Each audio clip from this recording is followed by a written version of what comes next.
시청자 여러분 안녕하십니까? VOA 모닝뉴스 시작합니다.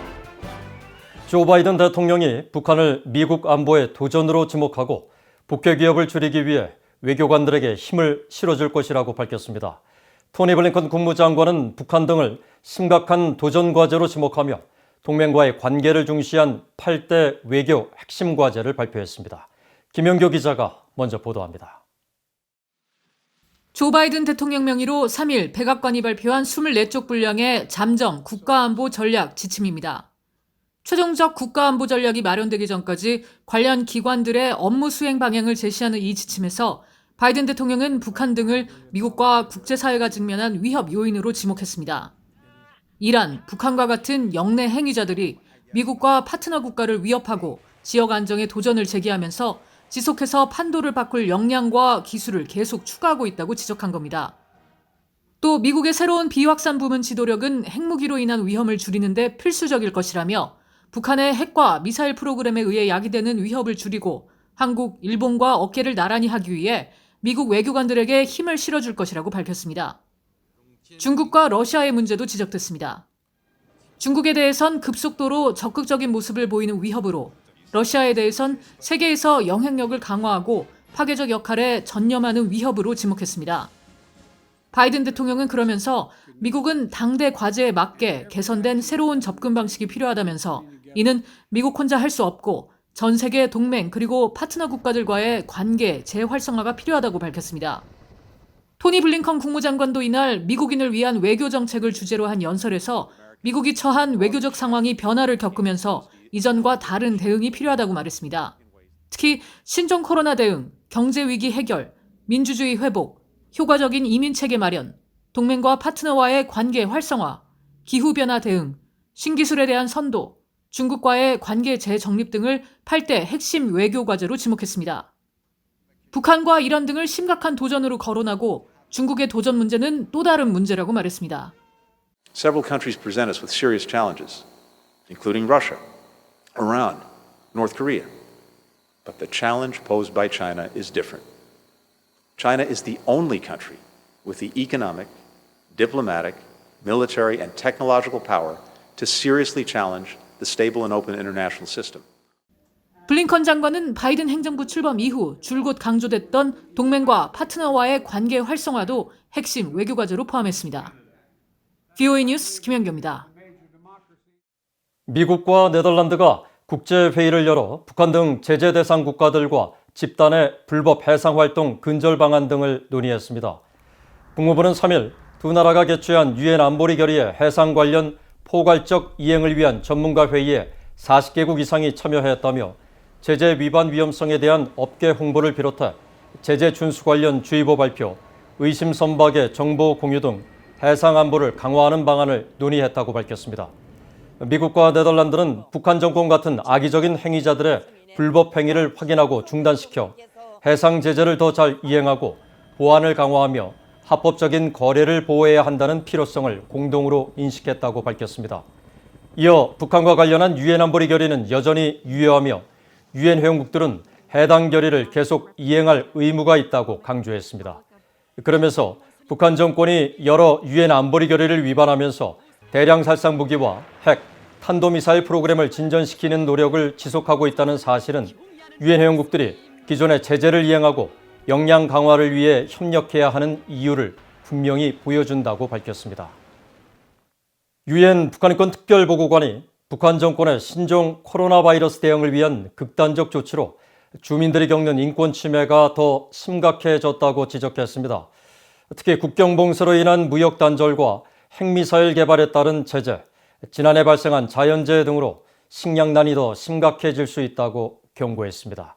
오택성 기자입니다. 토마스 오에아 퀸타나 유엔 북한인권 특별보고관은 지난일 유엔 인권이사회에 제출한 북한 인권 상황 보고서를 통해 현재 진행 중인 코로나 팬데믹과 이에 대한 북한의 극단적인 대응이 북한의 인권 상황을 더 열악하게 만들고 있다고 지적했습니다.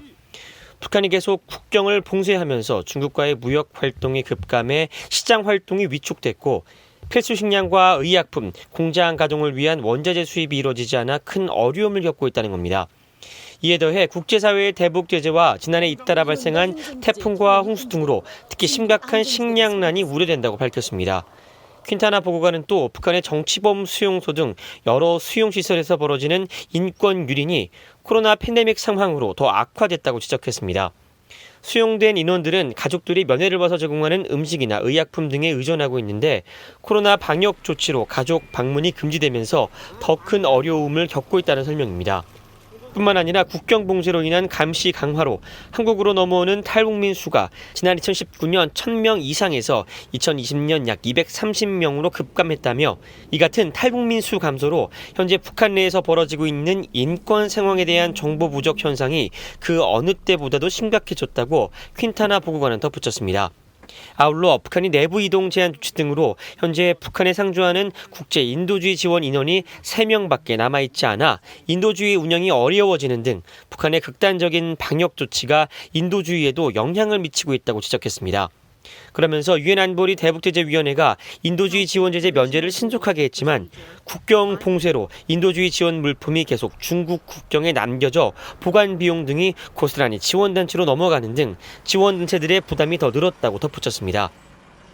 이번 보고서에는 지난해 9월 북한 군 총격에 의한 한국 공무원 피살 사건에 대한 내용도 언급됐습니다.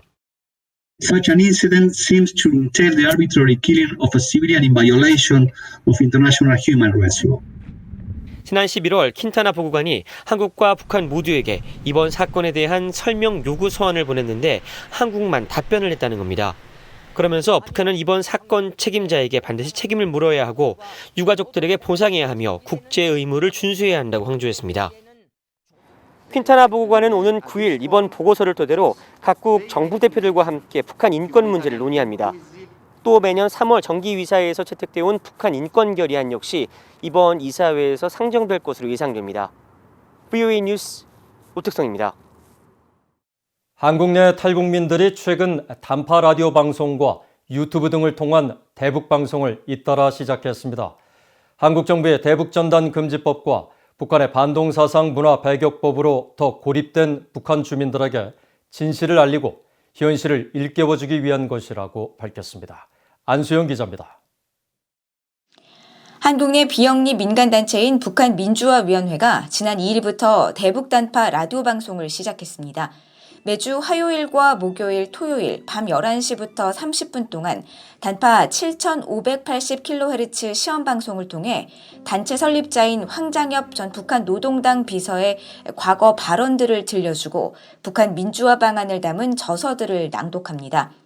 과거 북한과 러시아에서 VOA 방송을 들으며 세상에 눈을 뜨고 북한 정권의 거짓 선전을 깨닫게 됐다는 이 단체의 허광일 위원장은 자신이 그랬던 것처럼 북한 주민들도 진실을 알 권리가 있어 방송을 시작했다고 말합니다. 한마디로 말해서 다양한 계층을 조준해서 그 계층에 따르는 방송을 하되 그 기본 시점 바로 지금이라는 그 슬로건 하에 북한 주민들로 하여금 이런 그 메시지를 받고 내가 살기 위해서 지금 나서지 않으면 안 되겠다는 이런 인식을 심어주려는 데 기본 목적이 있습니다. 허 위원장은 그러면서 북한 수뇌부의 잘못된 사회주의 정책과 신종 코로나 바이러스에 대한 과민 반응으로 국경을 장기간 봉쇄하면서 북한 주민들의 상황이 상당히 열악하다며 경제난의 책임은 제재가 아닌 그들이 말하는 이른바 최고 존엄에 있다는 것을 알릴 필요가 있다고 강조했습니다. 북한 민주화위원회의 대북방송 송출로 한국 내 탈북민들의 대북 라디오 방송은 미국 등의 지원을 받는 자유북한 방송과 북한 개혁 방송을 포함해 3개로 늘었습니다. 유튜브 채널을 통한 대북 방송도 계속 늘고 있습니다.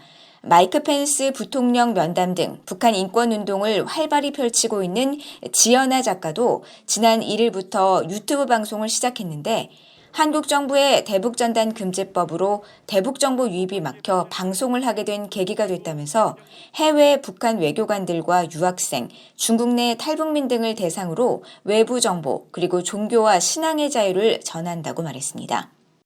이번에 대북 전단지 금지법이 통과가 됐잖아요.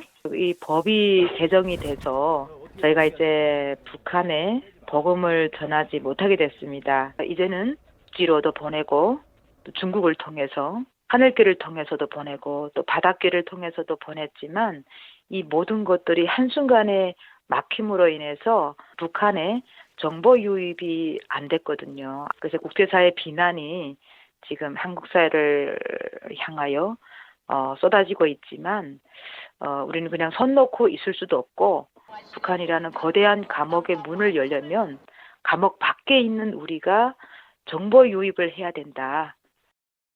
지연아 씨는 그러면서 외부 정보 유입을 통해 북한 주민들의 눈과 귀를 열어주는 것은 북한의 변화는 물론 남북 통일 비용 부담을 줄이는 데에도 크게 기여할 것이라고 말했습니다. VOA 뉴스 안소영입니다.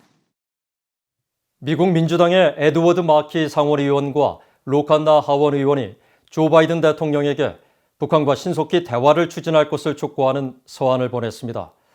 이들 의원은 3일 공개한 서한에서 바이든 행정부가 핵 확산 문제 해결과 미국의 글로벌 리더십을 다시 확립하기 위해 이란, 북한과 외교를 추구해야 한다고 밝혔습니다. 특히 북한 정권의 핵무기 위협을 줄이고 한반도 평화를 위한 환경 조성을 위해 동맹과 긴밀히 협력해 북한과 신속히 대화에 나서야 한다고 밝혔습니다. 이들 의원은 또 바이든 행정부가 진행 중인 대북 정책 검토에서 북한의 핵과 탄도미사일 프로그램 동결, 또 해체 약속 범위에 따라 제재 완화를 조정하는 단계별 절차가 가장 현명한 조치란 결론을 내리기 바란다고 말했습니다. 이어 지난 4년 동안 북한 정권은 무기와 탄도미사일 프로그램을 발전시켰고 단기간에 관련 프로그램을 포기할 가능성이 낮은 만큼 미국은 북한의 핵확산 금지 조약 복귀를 목표로 해야 한다고 주장했습니다. 미국의 토니 블링컨 국무장관과 로이드 오스틴 국방장관이 이달 중순 일본과 한국 방문 일정을 조율하고 있다고 일본과 한국 언론들이 보도했습니다. 일본 교도통신은 4일 복수의 일본 정부 관계자를 인용해 두 나라 정부가 블링컨 장관과 오스틴 장관의 오는 15일 일본 방문 일정을 조율하고 있다고 전했습니다. 두 장관은 15일부터 17일까지 일본을 방문해 미일 안보협의위원회 2+2에 참가할 것으로 알려졌습니다. 한국 언론들도 외교 소식통을 인용해 바이든 정부 취임 이후 처음으로 블링컨 국무장관과 오스틴 국방장관이 이달 중순 인도 태평양 지역 순방에 나설 예정이며 한국이 포함됐다고 밝혔다고 전했습니다. 그러면서 두 장관이 일본 방문 뒤 한국을 찾는 방안을 양국이 조율하고 있으며 한국의 정의용 외교장관, 서욱 국방장관과 2+2 회담을 진행하고 문재인 한국 대통령을 만나는 일정이 검토되고 있다고 보도했습니다. 이상으로 BOE 모닝 뉴스를 마칩니다. 시청해주신 여러분 고맙습니다.